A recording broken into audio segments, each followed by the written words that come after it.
May pakita po ko sa inyong isang bunga din sa aming gubat.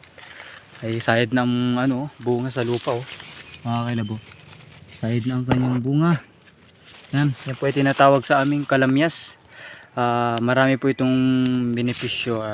Nagamit po ito sa pwedeng panlinis ng kamay. Pwede ring yung iba po napatuyo ito, inagayat tapos sinapatuyo.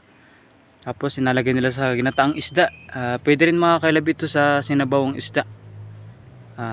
Kadalasan po itong ginagamit sa pang-asim. At yung kami po yung mga bata pa ito ay aming inapapak. Kulping asim ito mga kailab. Pero goods ito, sanay naman na.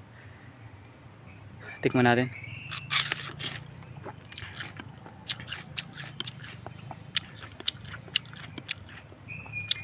Pag mga matanda na mga kailab, hindi na po magiging maasim. Maasim pa naman siya pero hindi na gaano ganun.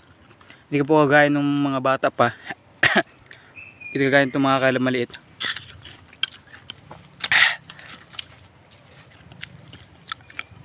Parang asim. Pero hindi kaya nito. Hindi may ito maasim.